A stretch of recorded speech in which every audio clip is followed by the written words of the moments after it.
അഴീക്കോട് നന്മ സാധുജന സഹായ സമിതിയുടെ 7ാമത് ഭവനത്തിന്റെ തറക്കല്ലിടൽ നടന്നു. അഴീക്കോട് നന്മ സാധുജന സഹായ സമിതിയുടെ 10ാം വാർഷികത്തോടനുബന്ധിച്ച് താക്കോൽദാനം നടത്താൻ ഉദ്ദേശിക്കുന്ന 7ാമത് ഭവനത്തിന്റെ തറക്കല്ലിടൽ കർമ്മം നടന്നു. സയ്യിദ് ലുക്മാൻ ഹക്കീം തങ്ങൾ, പുത്തൻപള്ളി മഹൽ ഖത്തീബ് Ahammad Adani, Musthafa Latheef, Puthanpalli Mahal president NM Noushad, PM Abdul Kareem Haji, Faseela teacher, Shibu PKM, PM Manaf, നന്മയുടെ പ്രവർത്തകർ തുടങ്ങിയവർ പങ്കെടുത്തു. എന്ന ഒരു സംഘടനയുടെ ഭാഗമായിട്ട് നടക്കുന്ന പരിപാടിയാണിത്. കൊല്ലങ്ങളായി നടക്കുന്നതാണ്. ഓരോ കൊല്ലത്തിലും ഒരു വീട് എന്നതാണ് അവരുടെ ലക്ഷ്യം. അതുപോലെ തന്നെ പാവപ്പെട്ടവർക്ക് വേണ്ടിയുള്ള ധനസഹായവും സാമ്പത്തികമായിട്ട് നിൽക്കുന്ന ആളുകൾക്കുള്ള സഹായം,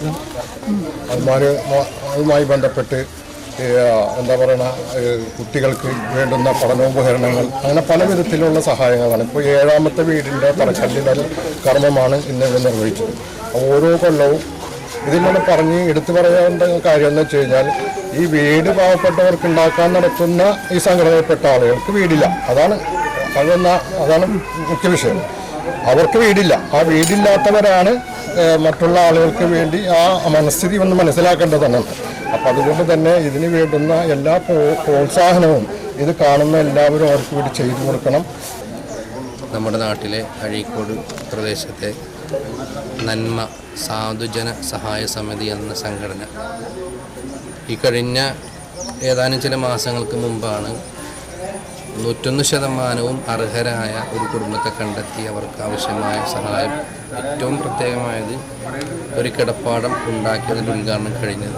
ഇപ്പോൾ അൽഹംദുലില്ലാഹ് 7ാമത്തെ വീടിൻ്റെ തറക്കല്ലിടൽ കർമ്മത്തിലാണ് നമ്മൾ സാക്ഷ്യം വഹിച്ചിരിക്കുന്നത്.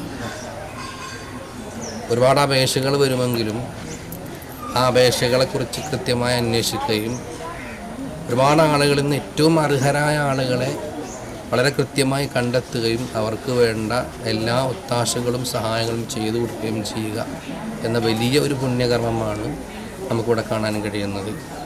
നേരത്തെ പറഞ്ഞതുപോലെ ഈ സംഘടനയിലെ ആളുകളിൽ തന്നെ 100% അർഹരായിട്ടുള്ള വീടുകളില്ലാത്തവരുണ്ടായിട്ട് പോലും വയൂസിറൂന അലാ അൻഫുസിഹിം വലൗ കാന ബിഹിം ഖസാസ, സ്വന്തമായി ഒരുപാട് പ്രതിസന്ധികളും പ്രയാസങ്ങളും ഉണ്ടായിട്ട് പോലും ആ പ്രയാസങ്ങളെ മറച്ചു വെച്ച് മറ്റുള്ളവൻ്റെ കണ്ണീരൊപ്പാൻ വേണ്ടി കാണിക്കുന്ന ഈ ഒരു ആവേശവും, അതൊക്കെയും തീർച്ചയായിട്ടും നമ്മളൊക്കെ ഒരിക്കലും മറക്കാൻ കഴിയാത്ത ഏറ്റവും വലിയൊരു മാനുഷിക ഗുണം കൂടിയാണ്.